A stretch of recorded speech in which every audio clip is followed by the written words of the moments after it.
अब बात यहां आती है, साहेब के दरबार में कमी काहे की ना, अंसा मौज नहीं पावता है तेरी चूक चाकरी मां। इस सच्चे दरबार में कबीर परमात्मा की शरण में कमी काहे की ना, किसी प्रकार का भी अभाव आपको नहीं रहेगा जो आपके लिए आवश्यक होगा। और आप जी को वो प्राप्त नहीं हो पा रहा है, परमात्मा आप पर रजा नहीं बख्श रहे हैं, तो आपकी चूक चाकरी में, आपकी कोई सेवा में, आपकी श्रद्धा में कोई चूक है, उसको सेट करो और फिर देखना कैसे। कई भोले व्यक्ति क्या कहते हैं जी, आपने जोत बोला था, मैंने जोत भी चढ़ा दी, आप जी ने पाठ के लिए कहा था, मैंने पाठ भी करा दिया, और मुझे कुछ भी लाभ नहीं हुआ। पुण्यात्माओं, ये तो हो नहीं सकता कि कुछ भी लाभ ना हो, ये तो वो कहेगा तो भी हम नहीं मान सकते। उसके कारण ये हो सकता है कि उसमें कोई मर्यादाहीनता हो, वो दूसरी बात है। फिर भी आप जी ने जैसे परमात्मा की साधना शुरू की है, कई भक्त कहते हैं हमने सतनाम भी प्राप्त हो गया है, हमने 8-9 महीने भक्ति करते भी हो गए हैं, कोई विशेष सा लाभ नहीं महसूस हो रहा। तो पुण्यात्माओं, अभी आपको बता, धीरे धीरे रे मना धीरे सब कुछ हो, माली सींचे 100 गड़ा समय आए फल हो। और दूसरी बात यह है, जैसे किसी के ऊपर आपदाएं आई हैं, कोई दुखी है तो अपने पाप कर्मों से है, पिछले जन्म के पाप कर्मों के आधार से आपका प्रारब्ध बना है, वो प्रारब्ध के दुख, वो पापों का जो संकट आपके ऊपर मंडरा रहा है, आपको परेशान कर रहा है, तो उसके लिए आपको ये साधना बताई गई है, भक्ति प्रारंभ कीजिए, आप करते रहिए। जितनी भक्ति, दान, धर्म, सेवा और ये आप बढ़ाते चले जाओगे, उतना ही आपको राहत मिलती चली जाएगी। अब अनजान व्यक्ति ही ऐसी बात कर सकता है, जैसे सर्दी के मौसम में उसने कंबल ओढ़ रखा है, कंबल दे दिया गया उसको, उसने कंबल ओढ़ लिया, सर्दी से निवारण के तरीके बताए हैं कि स्वेटर पहन लो, स्वेटर से भी सर्दी फिर भी महसूस हो रही है तो जर्सी पहन लो, जर्सी से भी महसूस हो रही है तो फिर कंबल ओढ़ लो। तो पुण्यात्माओं, यदि फिर भी सर्दी महसूस हो रही है तो रात्रि के समय भाई रजाई भी जोड़नी पड़ेगी, रजाई भी डाल लो, तभी जान बचेगी। और कोई ये कहे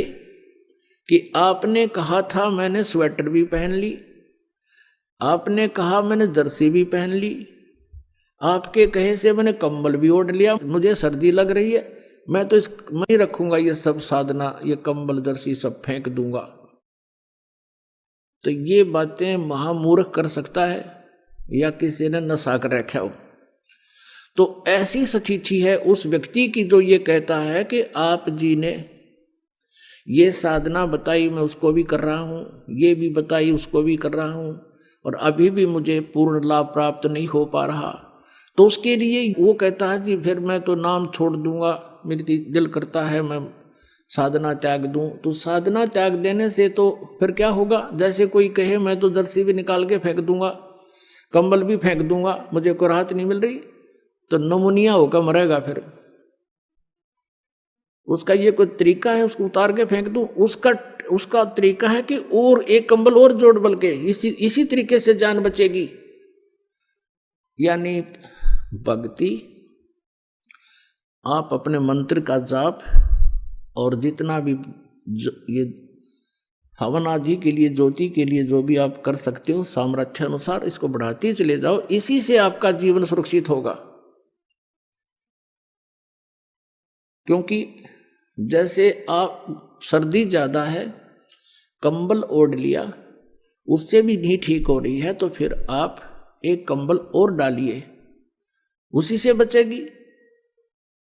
क्योंकि जैसे आपके पाप कर्मों की सर्दी ज्यादा है,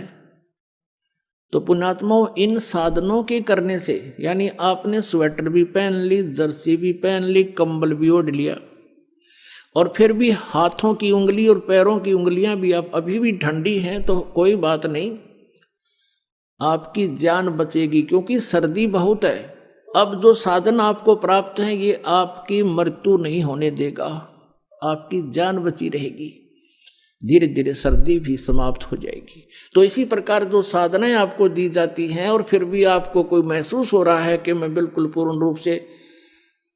जो सही लाभ प्राप्त नहीं कर पा रहा हूं, तो ये समझना कि आपके पाप कर्मों की सर्दी अधिक है। जो साधन आपको मिल गए हैं ये आपके जीवन रक्षा करेगा, आपको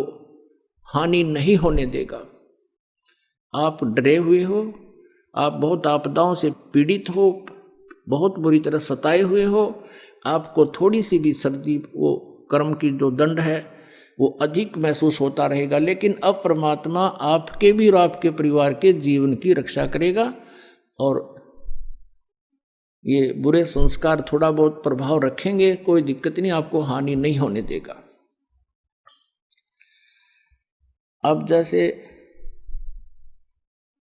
एक कारण तो ये होता है, परमात्मा ये चाहते हैं कि यदि यू आज सुखी कर दिया,